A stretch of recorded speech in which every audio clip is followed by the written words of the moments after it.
Good evening. This August the 6th Board of Aldermen meeting is hereby called to order. I'll ask Alderwoman Hamilton to lead our invocation, followed by the Pledge of Allegiance, which I will lead. Please stand. Please join me in prayer. Our Father in heaven, we thank you for this beautiful day, and we thank you again for another opportunity that we can come before the city and do the business. Dear Father, tonight we're especially thankful, those that are in attendance tonight. We thank you for those that will be recognized for outstanding service, especially our firemen, dear Father. We thank you for their willingness to put their lives before ours and take care of us in times of danger. Dear Father, as we go into our meeting tonight, we ask you to guide our mayor, give him the wisdom and knowledge to guide us. This we ask in Christ's name. Amen. Amen. I pledge allegiance to the flag of the United States of America and to the republic for which it stands, one nation, under God, indivisible, with liberty and justice for all. Thank you. Be seated. Ms. Stewart, would you conduct roll call? Aldridge. Here. Collins. Here. Dickerson. Here. Earhart. Here. Hamilton. Here. Henderson. Here. Wallace. All board members present, so obviously a quorum is established. I remind our participants tonight, as well as all speakers, that this is streamed live on YouTube, plus it's archived for playback, just to make you aware of that. And also, if you address the board tonight, there's some blue cards on the small table in front of the lectern. If you will, complete that card and give it to the clerk, so the clerk will have information that she needs. And when you come forward, please give your name and your address so they can capture that for the minutes as well. Board, you have the minutes with you from each meeting. We'll cover them one at a time. We had a special call meeting on July the 16th, 2024. You've had those meetings, those minutes through the weekend. Any questions on the minutes, or if no questions, any comments?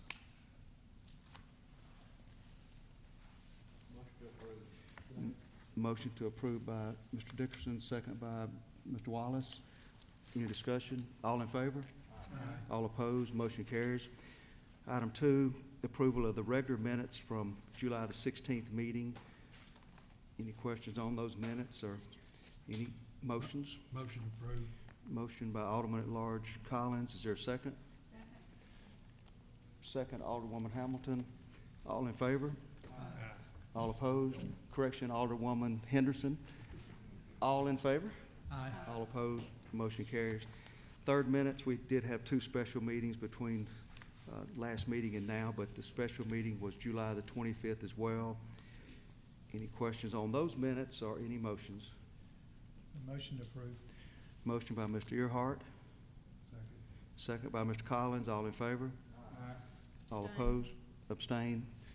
Ms. Hamilton abstaining. Following the agenda, we have a couple of public comments tonight. I'd like to invite Mr. John Wilson up from Light the Way Ministry and Austin Black from Visible College. We've enjoyed working with you gentlemen on Light the Way the last couple of years, and if you'd like to address the board, please come forward.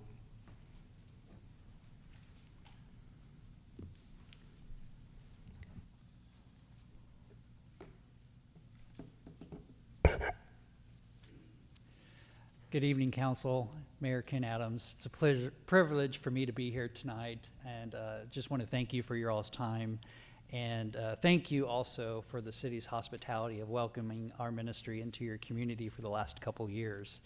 It's crazy how time has flown by, and I remember my first meeting coming to this council 2 years ago to pitch a wild dream from a out-of-towner of what I wanted to do for this community and bring into this community, and we're seeing it unfold right before our eyes. I won't take a long time tonight. I do want to share with you some interesting facts that we've done in our research since having our festival here the last couple years. One of the things I do want to start with is, again, as I reintroduce myself, my name is John Wilson, founder and CEO of Light the Way Ministry. We're based out of Springfield, Missouri, where we do music concerts and festivals all across the country, Olive Branch being one of those new locations for us for the last couple years. One of the things that I really love about after a festival is getting the general comment and feedback from the community. And we normally don't have to ask hard for those comments. They come in pretty freely, both good and bad, right? I would say, at least in the last couple years, we've had nothing but positive feedback from the festival goers that come to Olive Branch or have attended the festival here. And I won't read all of them. There's several of them, but I just wanted to give you kind of an insight of what some of the community folks have said to us about the event. That one person says, "What an amazing day and glorious night at Light the Way. Thank you so much, the City of Olive Branch, for allowing Light the Way to come to our community." One said, "It was a great show from the concert all the way to the fireworks this year." Another one says, "What an amazing festival. Thank you for this wonderful weekend. We will be back next year." A couple said, "Unapologetically praising the Lord at Light the Way at City of Olive Branch's City Park tonight. Mentioned a few artists and said again, we will return and come back again next year." We have hundreds of these comments, and I just wanted to reinform that sometimes you guys don't hear that. You know, especially in the roles that you play, you probably hear more of the negative stuff than the positive stuff. So I think that's good and that's refreshing to know that an impact like this does such an amazing job and touches lives in the community and the citizens that live here. One of the things I really wanted to emphasize on is the impact of what a hosting city does when they're hosting a music festival. What does that do on an economic level? That's something that's very intriguing. And from the years of us doing this, I've been in this for 18 years. 10 of those years have been music festivals and concerts. So we have a lot of data that we're able to use, plus our networking that we get through surveys through an organization called Christian Festivals Association. So all that to be said, I've been able to put together a presentation of what a festival impact does on a local economy for the hosting city. And I want to specifically talk about Olive Branch, of what we're seeing and where we think it's going to go if we're allowed to continue to come back to this community. First off, Light the Way Ministry is a music festival, community-based event that promotes unity by bringing together churches, businesses, and families for a shared purpose. This festival aims to strengthen community bonds, support local enterprises, and provide wholesome entertainment for all ages. Our vision here at Light the Way is to promote community harmony, hope and encouragement, safe and family-friendly, and economic impact as well. This year, we counted inside the track 9,102 people that came and gone through the weekend, which is amazing considering we're only in our second year, and considering last year, our first year, we had a tornado that basically wiped us out. We don't talk about that because that still gives me PTSD, just so you know. I wanted to break down our attendance for this year, and what does that look like? We're able to know this by registration and surveys that we send out to the ticket buyers, the ticket registers. Even though our festival's free, we still have them register, and we're able to track all that information. So the state of Mississippi, from that attendance, 40% of that came from the state itself of Mississippi, a little over 4,000 people. 30% of that attendance came from the city of Olive Branch and around that area. 20% of that came from out of state, almost 2,000 individuals. So this festival already in its second year is drawing individuals from outside of the community and outside of the state to come to Olive Branch for this event. But I want to break that down a little bit more. Doing our research, the city of Olive Branch population is just a little over 47,000 people. This is the information I got from Jay, so if that's not right, blame it on him. But out of that, little over 2,700 people out of that population attended the festival. Now, this is not uncommon. Most people in your local community, even ours back at home, and even though we've been around for several years there's still people that don't know about us. And so I'm not surprised by how low that number is. You would initially think it would be higher because it's right here in your backyard, but actually it's the other way around. And if you think about it, that's kind of what you want in an economic impact anyways. So a little over 2,700 people of the city of Olive Branch came to the festival out of that population, which is about 30% overall. I wanted to give you some fun facts to show you some other festivals that have a smaller city population and what their festival attendance is, and then give you some comparables of what our population here in Olive Branch is and what our attendance is. So you look at Rise Fest in Sheldon, Iowa, the population for that city is a little over 5,000, and they had nearly 24,000 people attend their festival this year. You look at ours in Ozark, Missouri, where our population is 21,000 for that city, and we had 10,000 people show up. Keep in mind, in Ozark is our second year there. Normally we were in Springfield, but we've moved and hopped around a little bit there, but I wanted to know that, let you know that. Unity Fest in Michigan, population 38,000. During the event, they had 50,000 people come to their festival this year. Faith Fest in North Carolina, population 3,600, and 20,000 attended their festival. And these are two-day festivals just as well as ours. And then lastly, Benton, Arkansas, Amplify Fest, which I've attended a couple years now. Population there 36,000, and they had 60,000 people attend their festival. They are in year 10 or 11, if I'm not mistaken. So they started just like we did. And they are really close to our model here with population, free festival, all the above. So that is a good example to look at to see where the potential could be for Olive Branch when you want to look at that. And I would suggest you go look them up online. They're an amazing festival. So according to NIVA, for every dollar, we're going to talk a little bit of dollars and cents here, but according to the NIVA, every dollar spent on tickets at a small venue is a total of about a $12 impact economically that generates for that local community. That could be restaurants, that could be hotels, taxis, retail establishments, whatever. Nationally, that can add up to almost a $10 billion local impact on an area. But I want to break that down a little bit more. The average spending breakdown when it comes to an event, $20 to $50 per day is what a person's going to spend when they come to an event. That could be various ways through food, vendors. If the festival's free, obviously they're going to spend a little bit more. Merchandise, souvenirs is around between $20 and $60 a person. Overnight accommodations can range anywhere from $100 to $350 a night.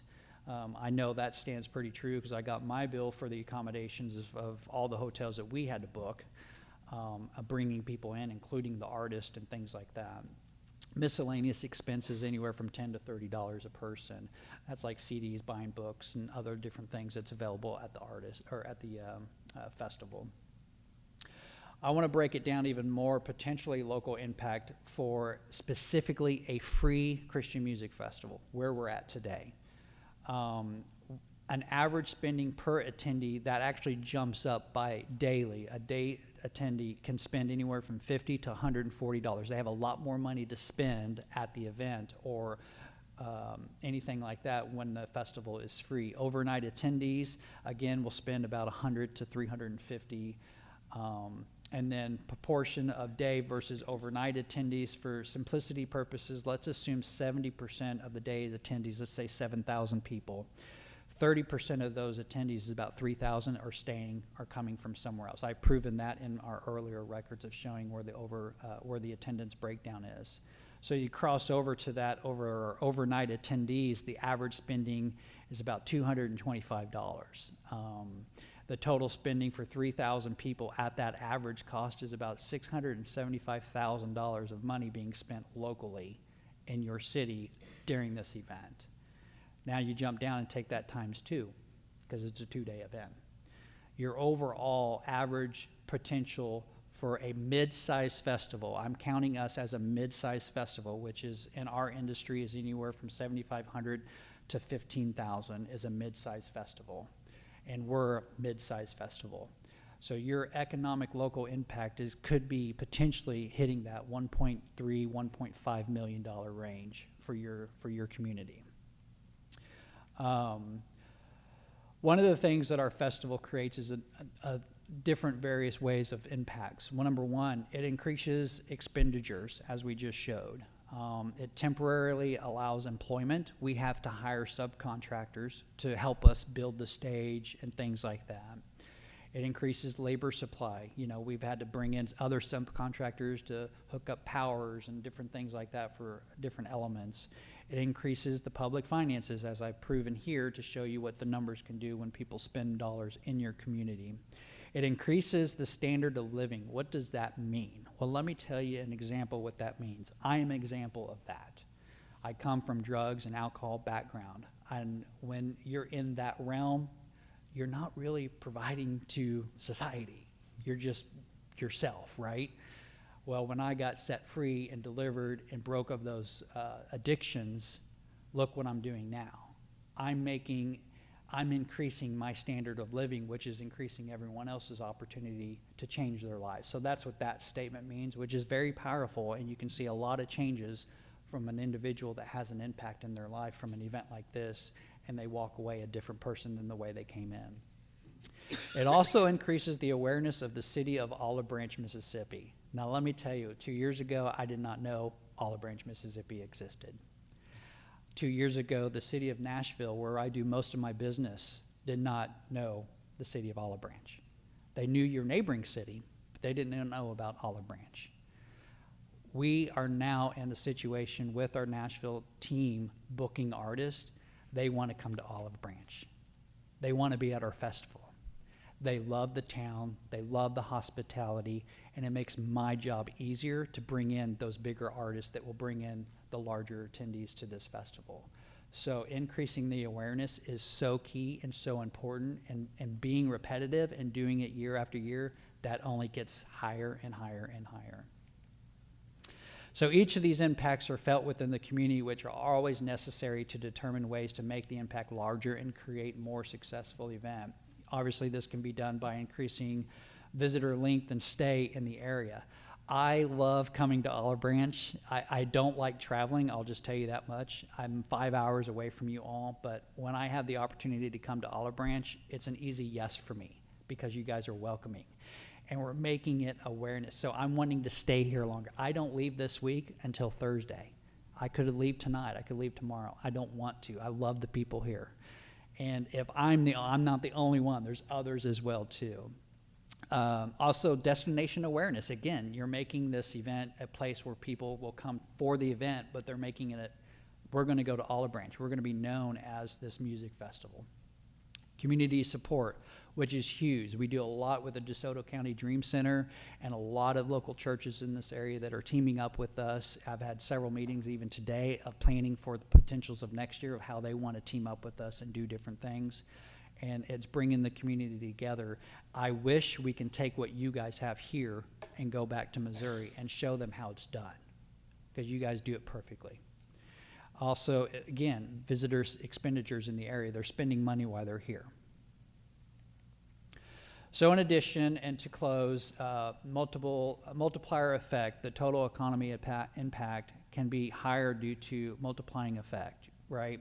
Where the initial spending circulates through the local economy, further benefiting local businesses and services, which that's what we want. That's the heart behind any city, I would hope. Long-term benefit, hosting a successful festival can enhance the city's reputation as an event destination, potentially attracting future events and tourism as well. So in conclusion, obviously what we've talked about is hosting a free music festival can potentially generate, at a mid-sized level festival, local impact of approximately 1.3 million, significantly benefiting the local economy through increasing spending, food, accommodations, merchandise, transportation, and other services. This estimate has provided strong case for positive economic contributions such as festivals can make to a hosting city. One of the things, I wanted to share all that to tell you that there is an economic impact when it comes to something like this, and I hope that I was able to present that clearly and boldly to you all so you can make your best judgment as to if we're allowed, if you welcome us back for 2025. If you vote tonight and welcome us back for 2025, one of the ideas that I want to do to even include more businesses, and we did this before and we saw it was amazing, was a contest for local businesses in this area to welcome the patrons that are traveling from out of state, out of town to your city, and making them feel welcome. And how do they do that?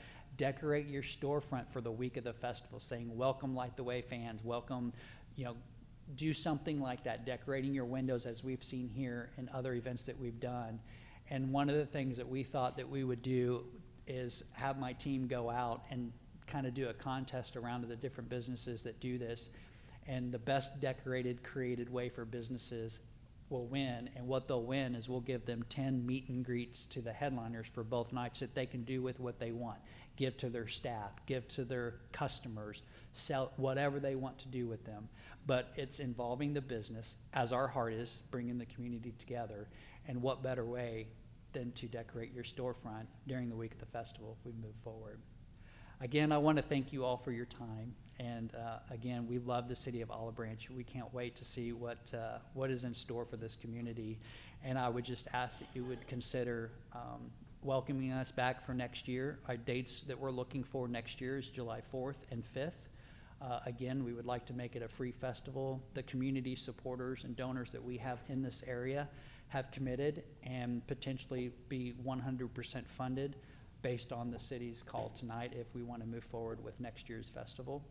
And we would like to start the planning as soon as we have your grace and mercy to do so. So are there any questions for me? John, I'll just say thank you for your passion. We're glad you found Olive Branch, or should I say glad the Lord led you here. Yeah. Thanks for your passion for it, what you're doing. And as far as I'm concerned, I think we would entertain you coming back for several years. So thank you again for what you're doing. Thank you, sir. Any other questions or input from the board? Thank you, Mr. Wilson. As I said earlier, always a pleasure working with you and your team, and had a lot of folks working along beside you, first responders, police, fire, EMS, communications, park staff, and it looked like a well-oiled machine, even when it wasn't. And Absolutely. that makes a lot of difference, so job well done. Yeah, job well done for the city of Olive Branch. Thank you, guys. Thank you. Thank you. Next item, public comments on the agenda. I believe First Regional Library has a presentation that I'd like to share. Ms. Stevenson, is that correct? And Ms. Argo? Mayor Adams, our Board of Aldermen and Alderwomen, we thank you so much for having us here tonight. I'm Jennifer Stevenson. I'm the Assistant Director for Public Services for First Regional Library, and I have Suzanne Argo, who is our branch head librarian for our BJ Chain Public Library. And I just thank you so much for your overwhelming support through these years. And I wanted to let you know that unfortunately our director, Lori Barnes, was in a car accident a while back, and she's still recovering from that, so she couldn't be here tonight, but she sends her thanks and gratitude for your support as well. But I wanted to give you a few highlights. I know we don't have a lot of time, but I just wanted to let you know how smooth the operation of the library is, how many programs we have there.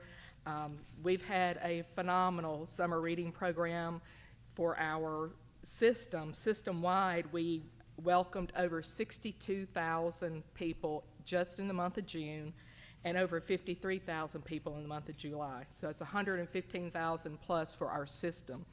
And the BJ Chain Public Library played a big part of that. One of the biggest programs that we had at the BJ Chain Public Library was a bear hunt, which was a scavenger hunt, but the bear hunt sounds cuter, but 890 participants that day. I mean, I don't know where we fit everybody, but I've been to a few programs where there was just standing room only at the library for programs, so the community is really enjoying the library and the programs we offer. But just in review for our past fiscal year, we had nearly 95,000 patron visits, and that was an 8.6% increase from the previous year. And you can follow along with me on this flyer I handed out to you. the BJ Chain Public Library on one side, and then the First Regional Library System on the other side.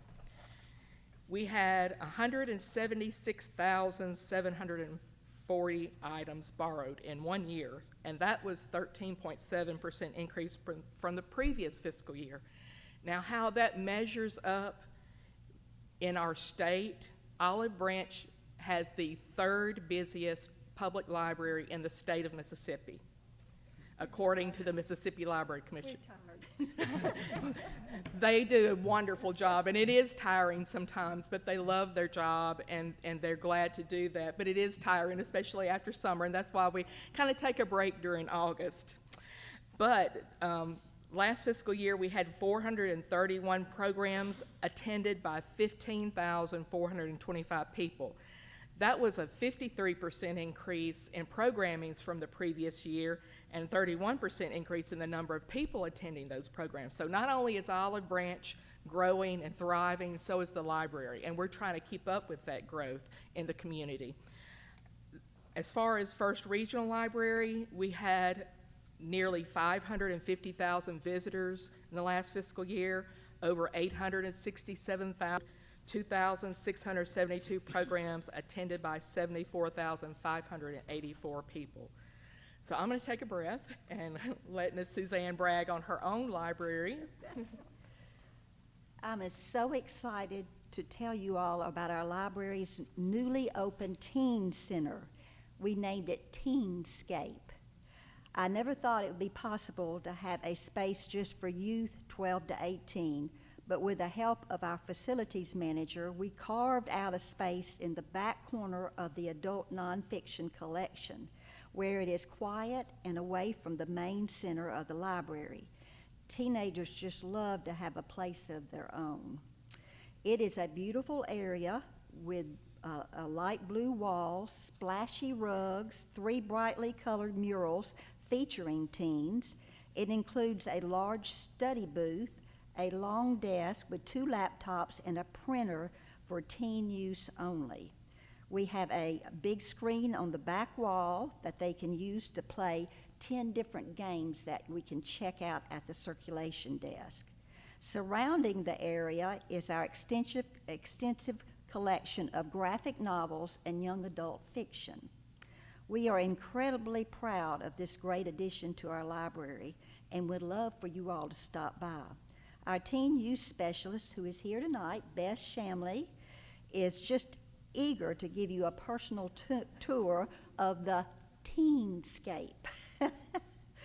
But also, she's your guide to this exciting new space. But we would love for y'all to come by, take a look at it, and then we've got some other things we'd like to show you too. So we would give you a personal tour if you come by. Thank you. I did want to mention and thank both of our youth specialists who are here today, Beth and Teresa, and I wanted to also thank the Friends of the BJ Chain Public Library. Could get those friends to rise. Stand, please, Friends of the Library.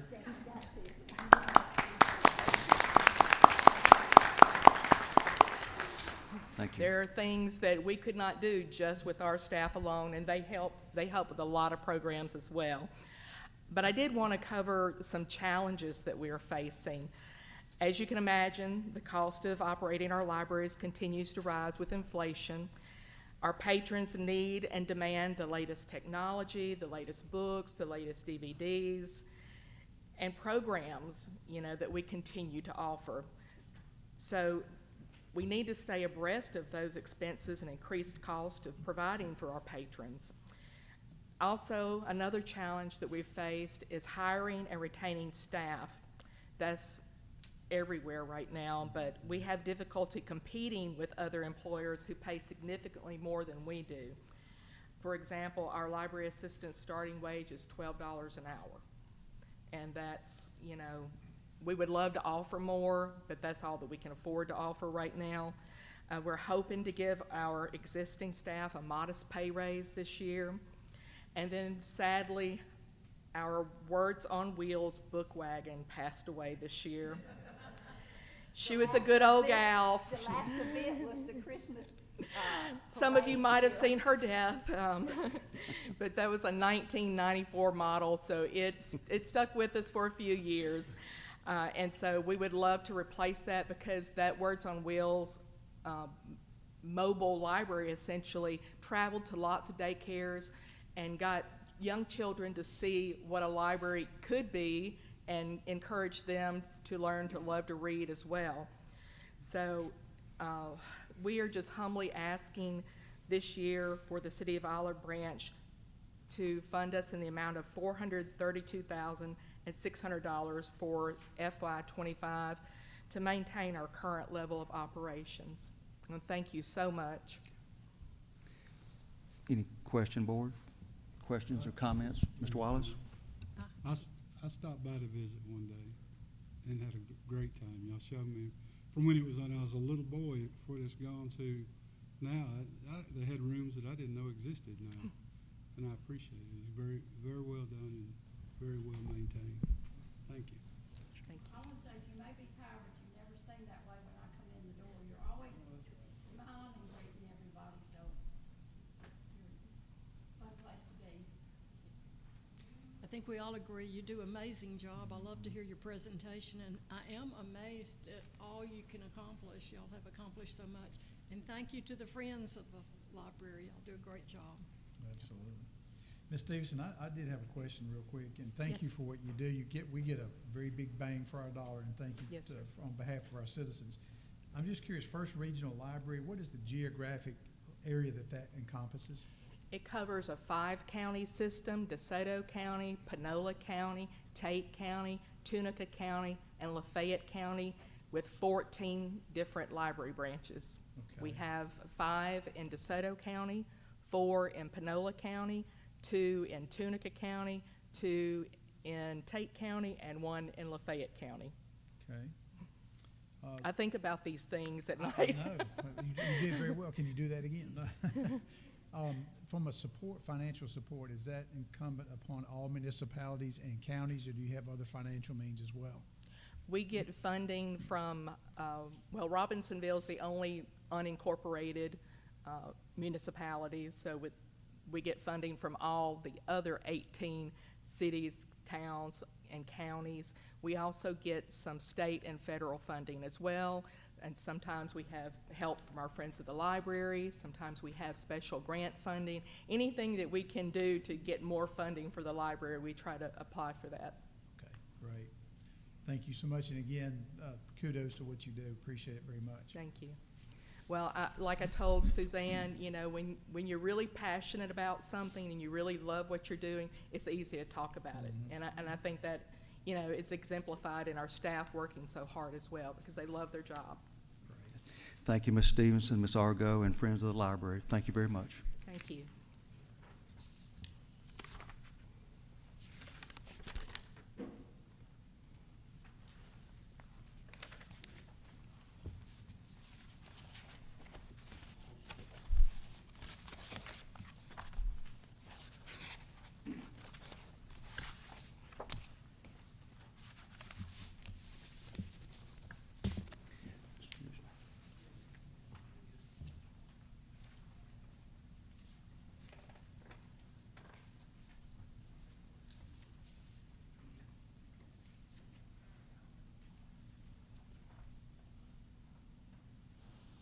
Now for the more fun part of the meeting, or at least for me, I get to recognize several individuals, and I'd like to call up at this time members of our fire team: Lieutenant Blevins, Lieutenant Rowland, Firefighter Johnson, Paramedic Coletta, EMT driver Curtis, Cook. Get Mr. Cook as well. Okay. All right. All right. Jim? For those of you not aware, we have a mayor's award that takes place each month within the city, and I allow the department heads and encourage the department heads to make a recommendation on people that have gone above and beyond serving the public of Olive Branch, and we always have some great suggestions, and I have an opportunity to make an award to them. Cash award. Most people don't want us Starbucks gift card. They don't want to have lunch with the mayor. They want some cash, right? And the cash does not come from tax dollars. It comes from local businesses who support this fund, which makes it even better. So a great award tonight goes to these all gentlemen, okay? The gentleman, and this was submitted by Battalion Chief Brian Hale. The recommendation is on July the 31st, 2024, at 09:28 hours, the fire department responded to a structure fire, Valerie Drive. I won't give out the exact address. Upon arrival, Engine 1 and Truck 1 found the house well involved in the fire. At first reports, we believe the family was still inside, so Truck 1 and Engine 1 found the house, Truck 1 with a quick response went inside the burning structure to do a primary search, and later found out the family made it outside safe, but the family pet Labrador retriever was still inside. The men of Truck 1 continued to search under intense heat and zero visibility. From smoke, found the canine in a bedroom and brought the lifeless pet outside for the paramedics to have a chance to revive the animal. The firefighter, medics, and EMT on the scene responded to the canine with the animal rescue kit equipment and began life-saving care for the animal, and the canine responded well to the treatment and is expected to make a full recovery. Battalion Chief Hale goes on to say, I know this made a huge impact on the family, considering everything they had lost that day. The names of the men on the scene that made a difference for the family and the pet are Lieutenant Ron Blevins, firefighter Gage Johnson. They were the primary search team that found the pet. Lieutenant Medic Patrick Rowland, firefighter Medic Justin Cook, paramedic Paul Coletta, and EMT driver Jackson Curtis. So if you will, a round of applause for these men above and beyond.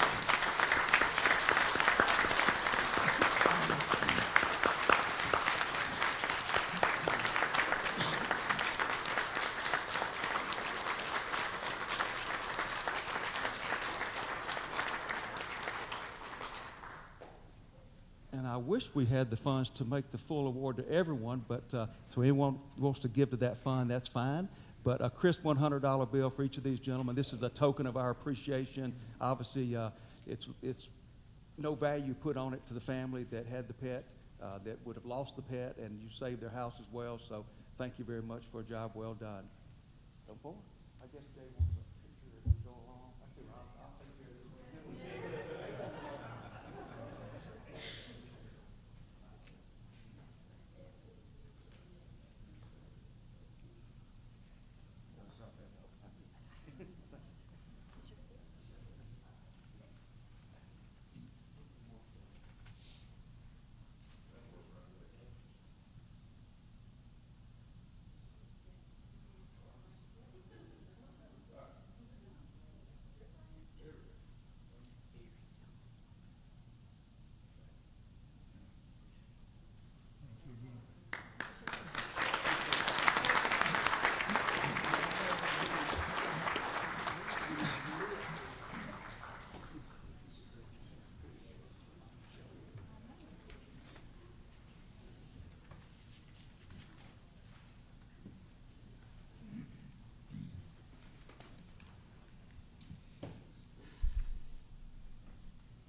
I didn't locate it. I left it here. Miss Abby Nichols, come forward. Family, you're welcome to come forward with her. Mom, Dad, Granddad, you're certainly welcome. This was a awesome recognition for a young lady that I've known since, I guess, the day she was born, and went to church with her family, and just a great, great thing. This was kind of nationwide, which is really cool. So I'll let you talk to us about it a little bit in a moment if you'd like. But I and the Board of Aldermen give special recognition to Abby Nichols for being selected by the U.S. Small Business Administration as the 2024 Mississippi Young Entrepreneur of the Year. Abby is the owner-operator of Abby Cadabby's baking company, a dream of hers since her senior year in high school. We're extremely proud of Abby's accomplishment and wish her much success for years to come. But hear that loud and clear. That's the Small Business Administration for 2024 for the statewide Young Entrepreneur of the Year. Quite an accomplishment. So, congratulations.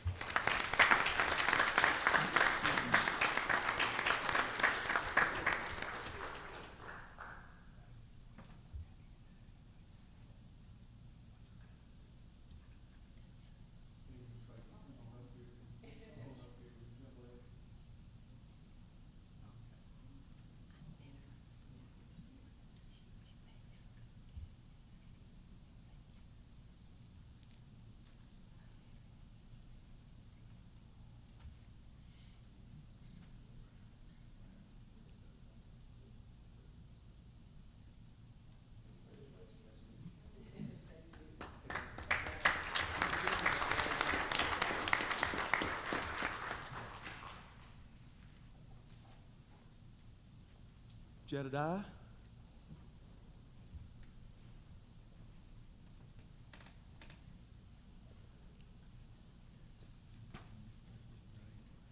I have been waiting to meet you since I saw your face and name about 1,000 times on Facebook, Jedediah. I'm Ken Adams. Good to meet you. Raising Men Lawn Care Service. That's awesome. That is awesome. Well, some of you may know what Jedediah did, but for those of you that didn't, you've been mowing lawns. At how much cost? No cost. Nobody, don't hold up your address. At zero cost, mowing lawns. And how many are you trying to reach? Come up here. They want to hear you. They don't want to hear me. You're going to do how many? 1,000 lawns before high school. 1,000 before high school. How many have you reached? How many have you cut so far? About 110. And all over the county and Olive Branch, or where are you doing this?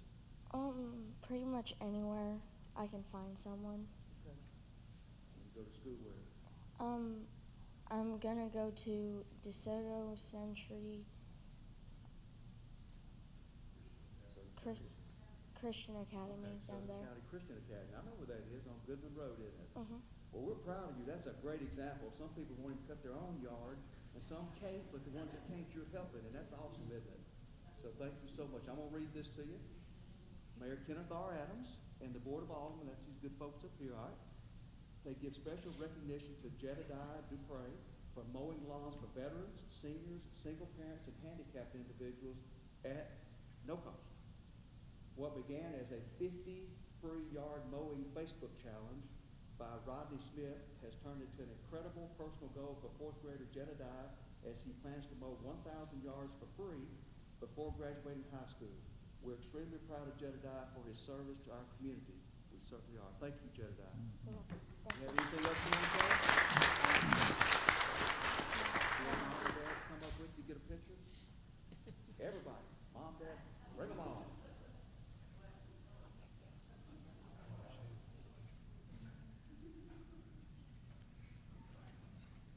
Mayor, you're gonna have to get his number and give to me, because after he graduates, I need to hire him to make up for some lost wages. That's quite an accomplishment.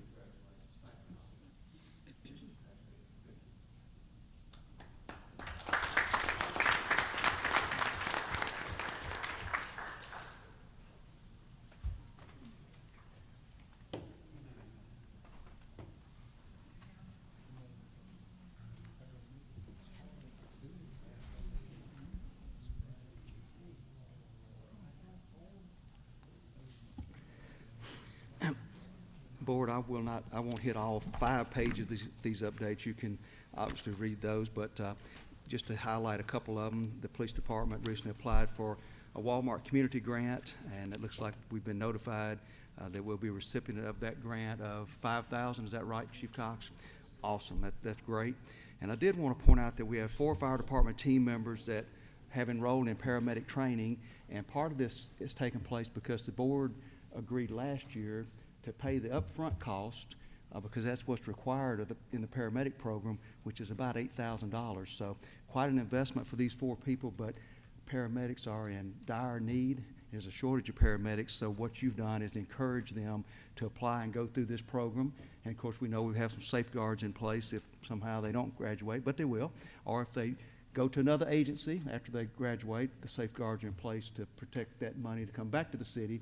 But they're excited about it, and this is the first time that I understand from Chief Easton that we've ever had 4 individuals at one time in this program, and that'll pay dividends once they get certified, so very positive.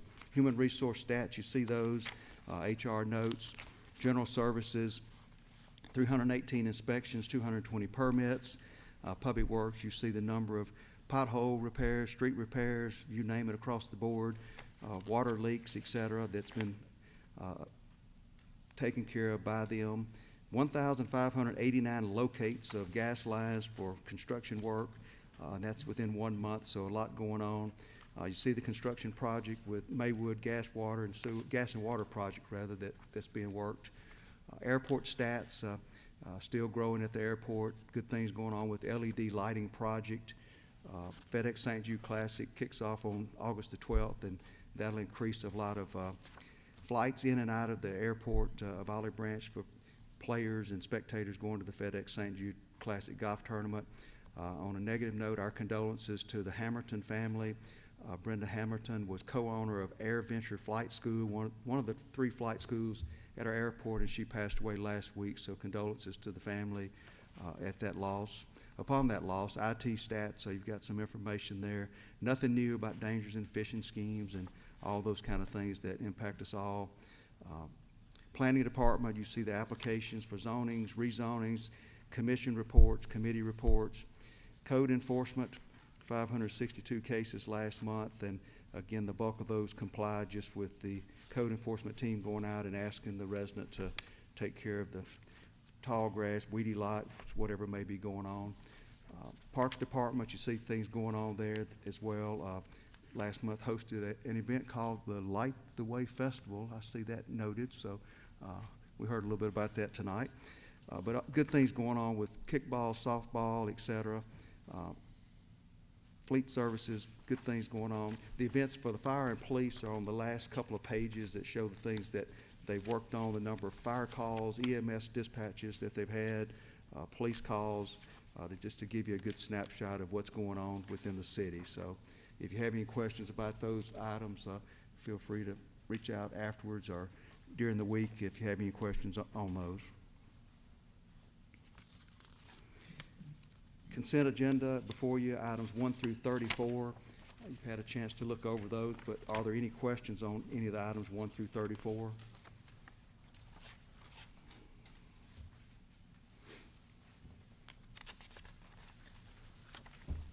Hearing none, any motions? Motion to approve. Alderman at large Collins, motion to approve. Second, Alderwoman Hamilton. Any discussion? All in favor? Aye. All opposed? Motion carries. Planning Commission, new business. This is to set a public hearing date of September the 3rd to consider the appeal filed by Robert C. Bass, Phelps Dunbar LLP, Phelps Dunbar LLP, of the Board of Adjustments July the 11th, 2024 denial of a conditional use permit application for a convenience store with fuel pumps to be established on 5.5 plus or minus acre proposed lot 4 of Racetrack Hacks Cross subdivision. The subject property is zoned C2 Highway Commercial District and is located on the southwest corner of Hacks Cross Road. This is to set a public hearing for September the 3rd on that appeal. Any questions or motions? Motion to approve. Mr. Dickerson, motion to approve for the September the 3rd hearing. Second, Mr. Collins, all in favor? Aye. All opposed? Motion carries. Item 2, public hearing date for these properties for action and motion declaring the condition of the following properties to be of minutes to the public health and safety and directing either the city staff or contract labor to clean the property forthwith. The last two have not been mowed or cleaned as of today's date. One address is 12788 Fox Run Drive. Is anyone here on behalf of this property? You're the property owner, neighbor, you're here for or against this property? Okay, Mr. Gamble? Sir, I mentioned when we sent out the original packet, all four were out of compliance, and I did want to show you the photos of the two that have come into compliance. I did not give those to you in hard copy, so it's here on the PowerPoint. This is the property at 7780 Rowlett Drive, and you can see from the photo it has been cut. And then this is the property at 6718 Pleasant Acres Drive, and you can see that photo taken on August 2nd shows that the backyard has been cut. So that's different than what you had in your packet. These are the two properties that still remain on the list in the opinion of staff. This is 12788 Fox Run Drive, and you can see the grass overgrown in the two photos. And this is 9897 Alexander's Ridge. This is right up back behind the Tractor Supply Company, and in this case the front yard was cut, and you can see that down on the upper left-hand picture, but the picture below is a picture of the backyard. So they got the front yard, not the backyard. So we would still recommend that you would declare it to be a menace tonight, and hopefully they'll get out there and get that done before we have to do any work on it. Thank you, Mr. Gambone. Any questions from the board? Or is anyone here on behalf of this property? I got a quick question. Back by is that a fence row or is that like a garden area? What is it? It appears to be garden. I didn't take the photo, Alderman Wallace. One of our code officers would have taken that, but this is the backyard. You can, well, you probably can't see it from the scale of that aerial map, but again, the front yard was cut, and the backyard just wasn't, and if they can get to that, then we would just not take any, we would not take any action on it. And that's visible from the street, I assume, Mr. Gambone? Well, I don't know if it's visible from the street or not, but this is the backyard of the property. So when they originally went there, both the front and the back were both in that condition. I believe that backs up to Tractor Supply. It does. Back there behind it. Gotcha. You can see Tractor Supply right. This is Tractor Supply right there. You can see the back Okay. of it.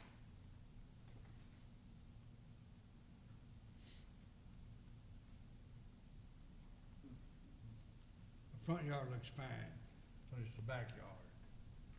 Yes, sir. Okay.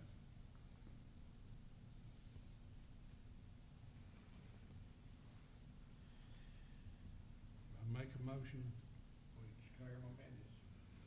Motion Be cut. by Mr. Collins to declare a menace to be cut. Second, Ms. Henderson. Any discussion? All in favor? All opposed? Motion carries.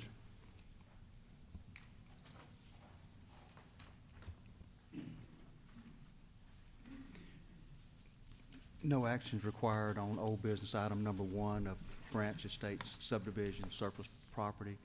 No action required on that. Item 2, consideration of bids opened on July the 16th, 2024 for the air traffic control tower rehabilitation project for the Olive Branch Airport.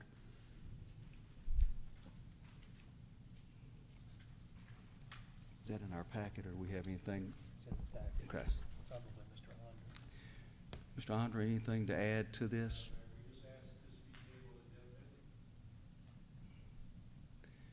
Tabled indefinitely. We're waiting on a grant. Okay, all right, thank you. So we're table it until we know we have money to go forward. What a concept. That's what we should all do, right? So we're gonna table it until we know we have, that's what we're asking. Table indefinitely.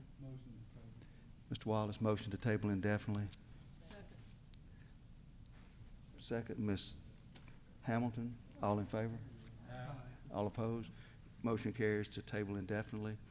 New business, consideration of authorization to accept fee in lieu of funds from Old River Farm subdivision development for the elimination of the sewer pump station located on the north line of Gwynn Farms subdivision. Mr. Swims? Yes, sir. As a part of the Old River Farms development, they were gonna have to tie into the pump station at Gwynn Farms. That connection was gonna require that they do an upgrade to the outgoing force main line from a 4-inch to a 6-inch. And if y'all know that our any pump station that we have, if we can find a way that we can take them offline, it's gonna be a savings to the city. And we've made a determination we'd prefer someday to take that off. So in lieu of asking them to go ahead and do the upgrades to that pump station, we asked them to determine what their cost would be for that tie-in. To make that contribution to the city, we would use that toward the removal of that pump station. So they'd come up with an estimate amount for the upgrades on that force main line of $46,475, and they've agreed to contribute that to the removal of that pump station. And so I'm requesting that the board allow us to receive those funds for that upgrade to our sewer system. Thank you, Mr. Swims. Any questions, board? Motion to approve by Mr. Wallace. Is there a second? Second by Mr. Collins. All in favor? Aye. All opposed? Motion carries. Is there a motion to adjourn or leave regular session with the intentions of going in executive session to discuss items 1 through 8? So moved. Second. Mr. Earhart, motion, second, Ms. Hamilton. All in favor? All opposed?